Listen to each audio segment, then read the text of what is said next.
Bismillahirrahmanirrahim. Assalamualaikum warahmatullahi wabarakatuh.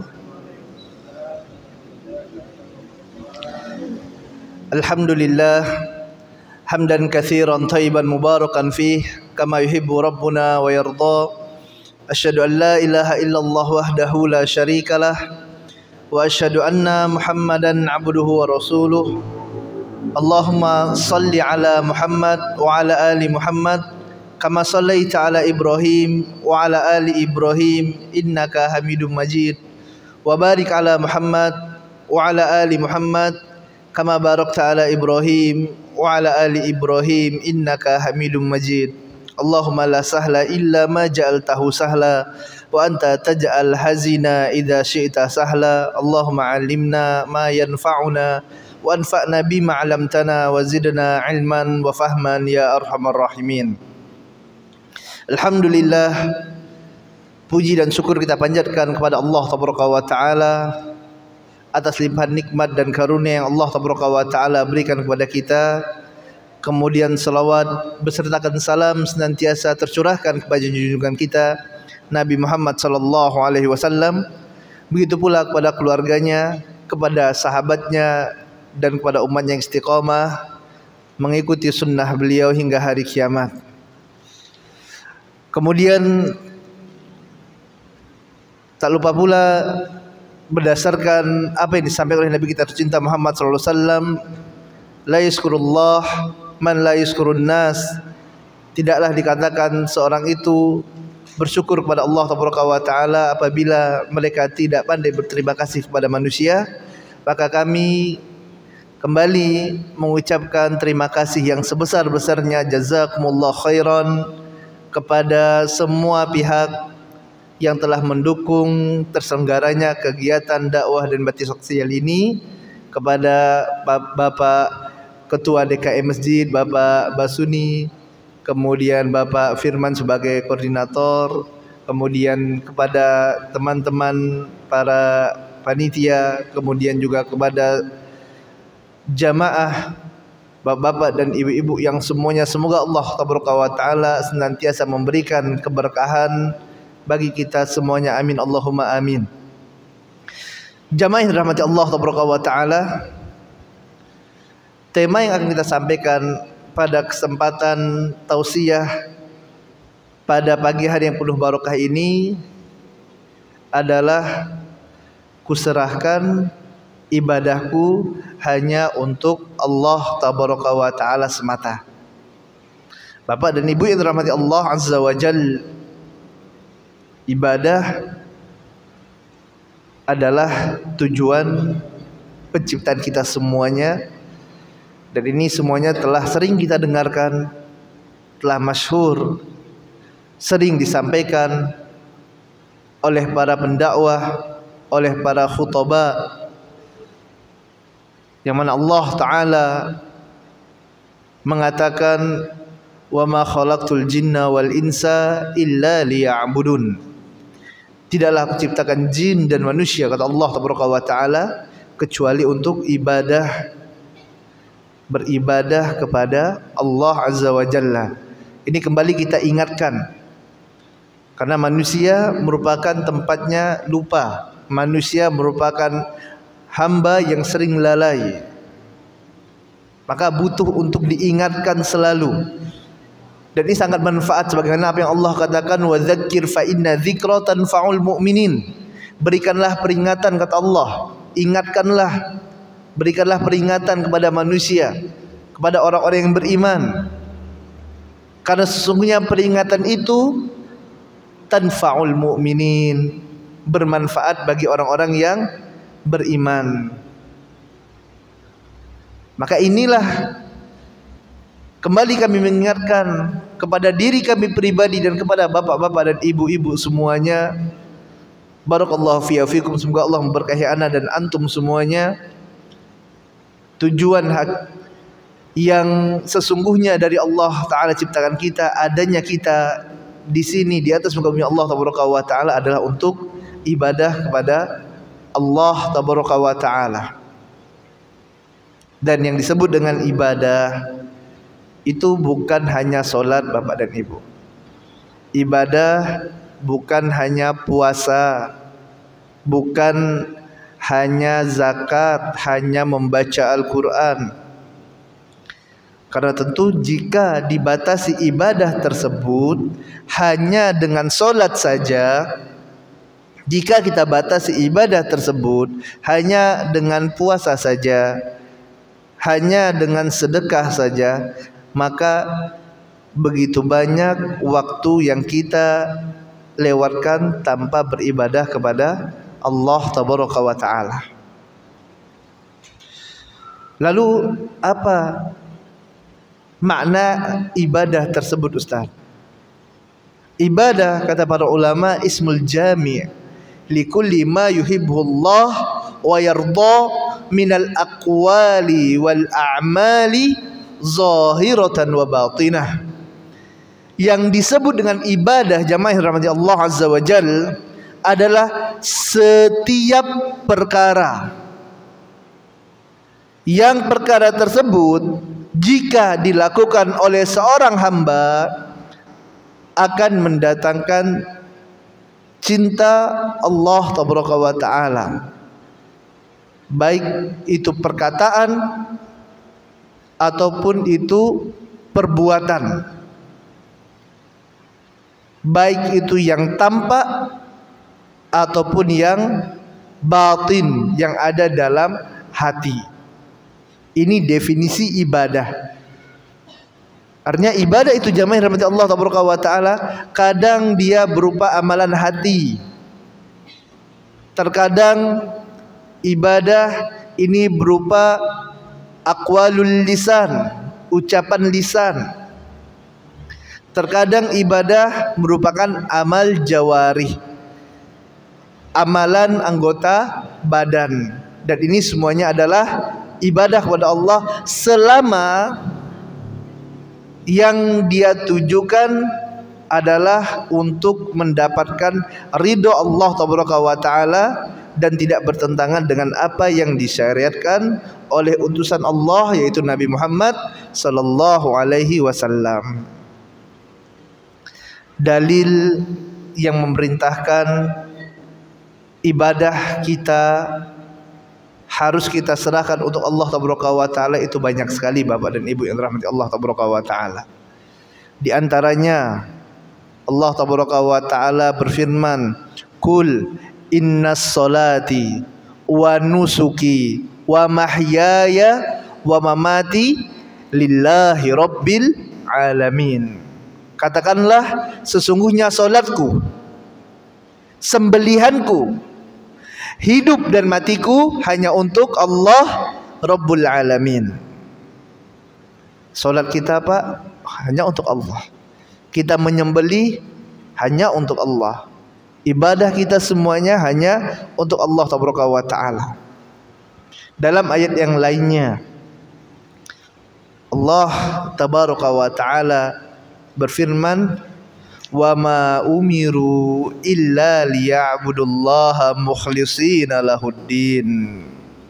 Tidaklah kalian diperintahkan, kata Allah Tabaraka wa Ta'ala, kecuali untuk memurnikan ibadah tersebut hanya untuk Allah, untuk mengikhlaskan ibadah hanya untuk Allah Tabaraka wa Ta'ala.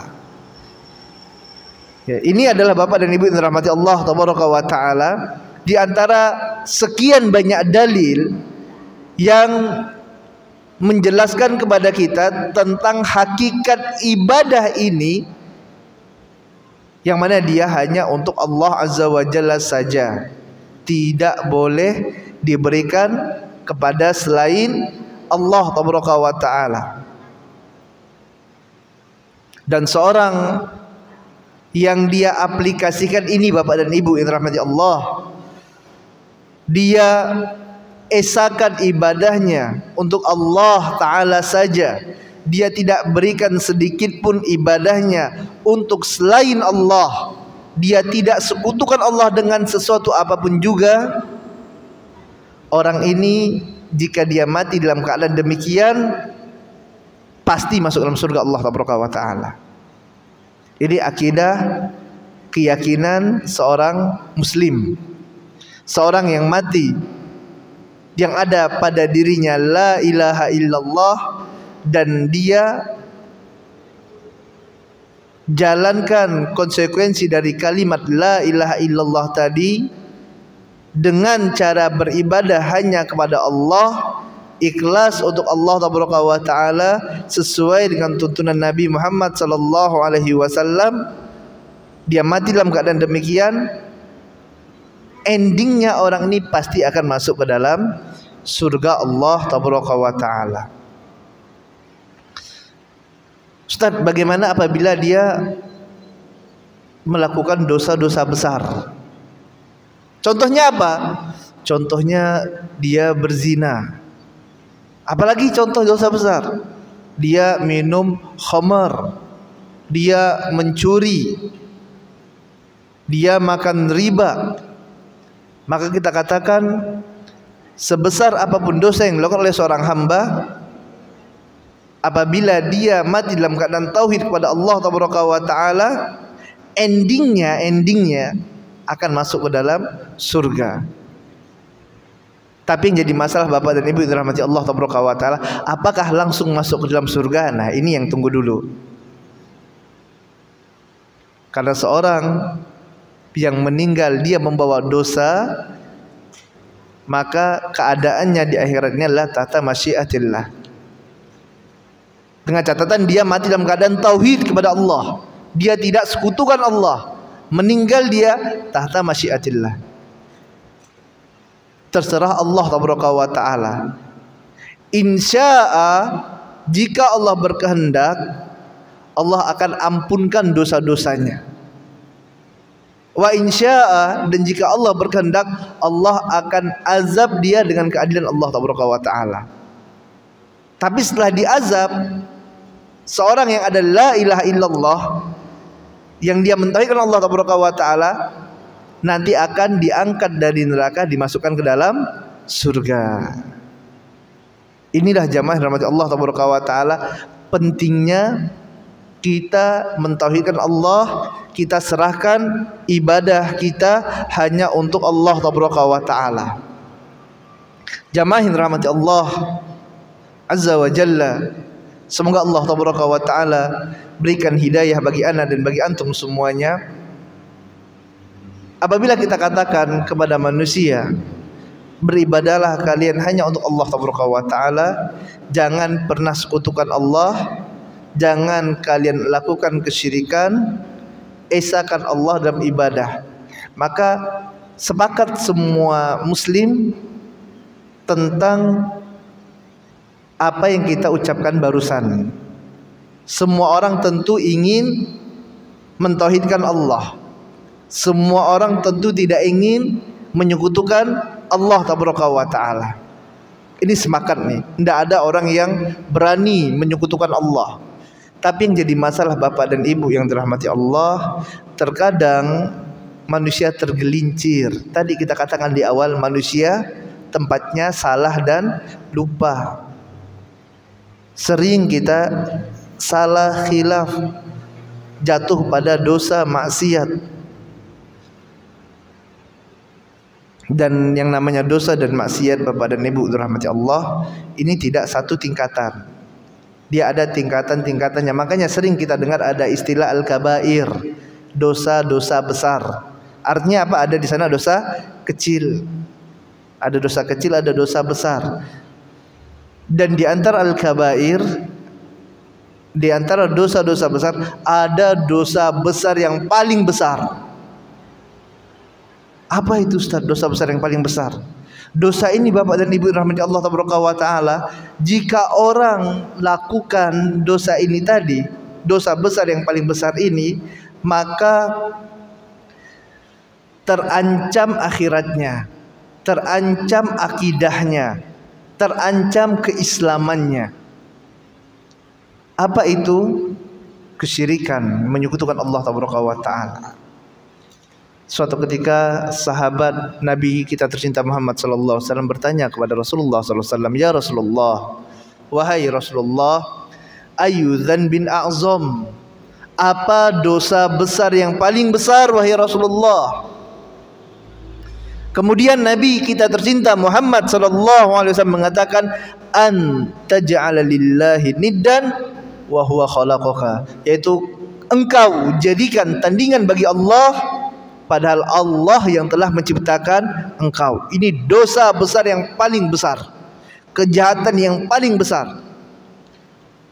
Kalah tuh dosa-dosa besar yang lainnya Bapak dan Ibu rahmati Allah taala. Kalah dosa berzina, walaupun zina dosa besar. Kalah dosa ghibah, walaupun ghibah dosa besar. Kalah dosa mencuri, walaupun mencuri dosa besar. Dosa menyekutukan Allah, tidak mengesahkan Allah dalam ibadah, ini merupakan sebesar-besarnya dosa yang Allah tidak ridho. Seorang hamba menyekutukan dia dengan selainnya. Konsekuensi apabila seorang menyekutukan Allah, Allah kata dalam Quran surah Zumar, a'udzubillahi minasyaitonirrajim, la in asrakta la yahbatanna amaluka. Allah katakan, apabila kalian sekutukan aku, kata Allah, maka akan aku hapuskan pahala amalan-amalan soleh yang kalian kerjakan. Artinya Pak, kita solat selama ini, jika kita sekutukan Allah, Allah akan hapuskan. Jika kita puasa, bertahun-tahun puasa, kita mati dalam keadaan menyekutukan Allah, tidak mengesahkan Allah dalam ibadah, Allah hapuskan. Kita berangkat umroh, berangkat haji, dihapuskan oleh Allah taala. Allah yang mengatakan dalam Quran surah Zumar. Makanya ini dosa besar yang paling besar, yang paling diwaspadai oleh Nabi SAW. Bahkan dosa ini tidak diampunkan oleh Allah jika dia tidak bertobat sebelum kematiannya. Allah berfirman, innallaha la yaghfiru ayyushraka bihi wa yaghfiru ma duna dzalika liman yasha. Sesungguhnya Allah tidak akan mengampunkan dosa syirik, dan Allah mengampunkan dosa selain dari dosa syirik ini kepada yang Dia kehendaki. Barang siapa yang dia menyekutukan Allah, maka sungguh dia telah sesat dengan kesesatan yang sangat jauh. Ini Pak, Ibu, bahayanya kita jika jatuh pada dosa ini, dosa yang paling besar, yaitu menyekutukan Allah taala. Namun ternyata jamaah yang dirahmati Allah taala, tidak sedikit kita dapati kaum muslimin yang terjatuh dalam dosa besar ini, dikarenakan banyak sebab. Di antaranya adalah, dan yang paling utama adalah karena faktor ketidaktahuan, faktor kejahilan, bodoh, dia tidak mengetahui perkara ini merupakan jenis kesyirikan kepada Allah taala. Contoh perbuatan dosa menyekutukan Allah yang termasuk dalam kategori syirik, yang ini merupakan dosa besar yang paling besar. Walaupun nanti syirik ada dua, ada syirik akbar, ada syirik asghar, ada syirik besar, ada syirik kecil. Contoh kesyirikan Bapak Nabi rahmati Allah taala, seseorang yang menyembelih untuk selain Allah.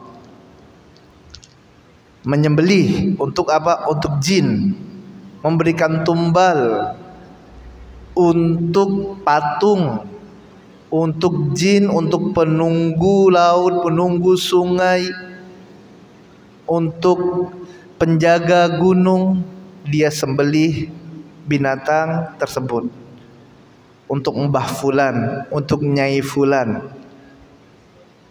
Ini merupakan bentuk kesyirikan kepada Allah. Dalilnya apa Ustaz? Dalilnya di antaranya firman Allah taala yang tadi sudah kita bacakan. Allah Ta'ala berfirman, Qul inna salati wa nusuki wa mahyaya wa mamati lillahi rabbil alamin. Katakan, sesungguhnya solatku, sembelihanku, hidup dan matiku hanya untuk Allah Rabbul Alamin. Artinya sembelihan kita Pak, Bu, harus bismillah. Apa itu bismillah? Dengan nama Allah, untuk Allah taala. Kita sembelih dengan nama Allah dan kita tujukan untuk Allah. Allah Ta'ala juga berfirman, "Fasholli li rabbika wanhar." Dirikanlah solat untukku dan sembelihlah kalian hanya untukku, kata Allah Tabaraka wa Ta'ala. Oleh sebab itu Bapak dan Ibu yang rahmati Allah, barakallahu fiikum, semoga Allah berikan keberkahan bagi ana dan antum semuanya. Kita tidak boleh menyembelih apapun Bapak dan Ibu untuk selain Allah. Walaupun konsekuensinya kita mengalami kesulitan, tidak masalah. Contoh, ada orang terkadang Pak Bu ada proyek, ataupun ada orang sakit, contoh ada orang sakit, dia kata dukunnya dia harus sembelih ayam hitam untuk jin baru bisa sembuh sakitnya. Boleh tidak Bapak dan Ibu? Tidak boleh. Kenapa? Karena tadi ikrar kita sebagai seorang muslim, inna solati wa nusuki wa mahyaya wa mamati lillahi rabbil alamin. Saya hanya akan solat dan menyembelih untuk Allah Rabbul Alamin. Walaupun saya sakit tidak masalah, karena yang memberikan kesembuhan adalah Allah. Karena kalau saya menyembelih untuk selain Allah, saya akan jatuh pada dosa besar yang paling besar. Makanya jangan mau Bapak dan Ibu rahmati Allah Taala. Inilah kita katakan tadi, terkadang bahkan banyak sekali manusia yang jatuh dalam tipu daya iblis. Syaitan itu liciknya luar biasa Bapak dan Ibu rahmati Allah Taala. Kadang orang kemasukan, jinnya bilang, saya akan keluar tapi sembelihkan ayam untuk saya. Itu tidak boleh, jangan turuti. Bacakan saja Al-Quranul Karim, di ruqyah. Jangan mau tunduk. Karena apa? Solat kita, sembelihan kita hanya untuk Allah Rabbul Alamin. Inilah diantara bentuk ibadah kita yang hanya kita serahkan kepada Allah. Walaupun tadi ibadah banyak sekali. Dan diantara juga bentuk ibadah kepada Allah Taala adalah kita mohon perlindungan. Nah, kita terkadang Bapak dan Ibu rahmati Allah Taala sering merasa khawatir, merasa takut. Maka kita minta berlindung kepada siapa Bapak dan Ibu? Pada Allah. Jangan kepada selain Allah. Apalagi berlindung kepada jin, laknatullah. Jin yang kafir. Jin-jin yang terlaknat gitu ya. Karena jin juga ada yang muslim. Kalau jin muslim enggak. Tapi tetap juga enggak boleh berlindung. Jin-jin yang dia memberikan was-was dalam hati-hati manusia, mengajak manusia kepada kekufuran. Tidak boleh kita berlindung dengan mereka. Dahulu Bapak dan Ibu rahmati Allah Taala, orang-orang Arab jahiliyah, mereka jika berada di suatu lembah, yang mana lembah itu jauh dari manusia, tempat dalam tanda kutip tempat angker lah, maka mereka minta perlindungan kepada jin yang ada di sana. Mereka katakan, na'udzu bisayyidi hadzal wadi minas sufaha'i qaumi. Kami berlindung dari pemimpin jin yang ada di tempat ini, dari jin-jin yang nakal. Dan benar Bapak dan Ibu, sampai pagi mereka tidak diganggu sama jin di sana. Tapi apakah ini dibenarkan? Ini tidak dibenarkan. Tidak boleh. Kenapa? Karena ini termasuk menyekutukan Allah. Yang benar gimana Ustaz? Nabi SAW telah mengajarkan kita doa jika berada di tempat-tempat seperti ini, di tempat yang kita khawatir kita akan diganggu oleh jin, diganggu oleh makhluk Allah. Apa doanya? Ada yang tahu? Ada yang ingat? Ayo. Na'udzu bikalimatillahi tammati min syarri ma khalaq. A'udzu bikalimatillahi tammati min syarri ma khalaq. Kami berlindung kepada nama-nama Allah, kalimat-kalimat Allah dari makhluk-makhluk yang Allah ciptakan. Jadi berlindungnya kepada siapa Bapak dan Ibu? Kepada Allah. Sebagian orang keluar rumah, dia pakai jimat. Kalau tidak pakai jimat, dia takutnya minta ampun. Akhirnya waktu keluar jimatnya ketinggalan. Ya, dia menjadi tidak tenang, gelisah. Kenapa? Karena tadi jimatnya ketinggalan. Ini juga bentuk menyekutukan Allah, Bapak dan Ibu. Tidak boleh. Kenapa? Karena kita takut, berharap hanya minta pertolongan hanya kepada Allah Ta'ala. Tawakal kita kepada Allah, bukan kepada jimat yang dipakai tadi. Oleh sebab itu Nabi SAW mengajarkan kepada kita doa jika keluar rumah. Apa doanya? Bismillahi tawakkaltu 'alallah. Kita bertawakal kepada siapa? Kepada Allah. Bapak dan Ibu rahmati Allah tabaraka wa ta'ala. Ini seorang muslim yang benar keimanannya, benar tauhidnya kepada Allah, yang dia serahkan ibadahnya hanya kepada Allah, dan begitulah seharusnya. Tawakal kita hanya untuk Allah. Bismillahi tawakkaltu 'alallah la haula wala quwwata illa billah. Tidak ada daya dan upaya, tidak ada kekuatan kecuali hanya dari Allah tabaraka wa ta'ala. Ini Bapak dan Ibu. Maka pada kesempatan pagi hari yang penuh barokah ini, ya, kami mengingatkan kepada diri kami pribadi dan kepada Bapak dan Ibu semuanya. Mari Bapak dan Ibu, kita serahkan ibadah kita, semua bentuk ibadah tersebut hanya kepada Allah tabaraka wa ta'ala. Jangan kepada selain Allah. Niscaya kita akan selamat.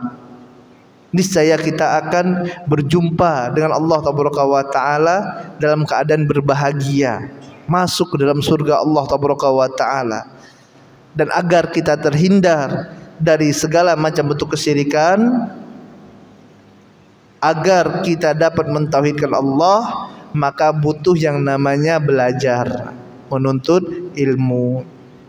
Ya, butuh kita membaca Al-Quranul Karim, butuh kita membaca hadis-hadis Nabi, butuh kita membaca kitab-kitab, butuh kita menghadiri majelis ta'lim. Agar apa? Agar ada yang mengingatkan. Karena namanya manusia itu suka lupa. Kadang kita tahu kan, tapi manusia lupa. Ya, maka butuh diingatkan. Karena tadi ada setan yang mengganggu, ada hawa nafsu yang menggoda. Maka kita minta kepada Allah tabaraka wa ta'ala pertolongan. Kita mohon kepada Allah agar Allah mudahkan kepada kita untuk dapat menyerahkan ibadah kita hanya kepada Allah saja. Dan tentu kita semua ingin seperti itu, dan kita mohon kepada Allah agar Allah matikan kita dalam keadaan mentauhidkan Allah tabaraka wa ta'ala. Dan melalui majelis yang penuh barokah ini kami mengingatkan ya kepada Bapak dan Ibu dan pada diri kami pribadi khususnya, untuk Pak Bu, mari kita senantiasa belajar agama Islam, membaca Al-Quran, membaca buku-buku agama Islam, menghadiri pengajian-pengajian. Ya, sisihkan waktunya Bapak dan Ibu, dengarkan ceramah-ceramah. Ya, niscaya dengannya akan meningkatkan keimanan kita kepada Allah tabaraka wa ta'ala. Yang awalnya kita tidak tahu akan menjadi tahu. Oh, ini tauhid, ini syirik. Yang awalnya kita lupa akan diingatkan karena adanya teman-teman yang baik yang kita hadir bersama mereka di majelis-majelis taklim, pengajian-pengajian seperti itu. Ini saja yang dapat kami sampaikan pada nasihat yang singkat ini. Semoga nasihat yang singkat ini dapat bermanfaat khususnya bagi diri kami pribadi dan bagi bapak-bapak dan ibu-ibu semuanya. Wabillahi taufik wal hidayah. Wassalamualaikum warahmatullahi wabarakatuh.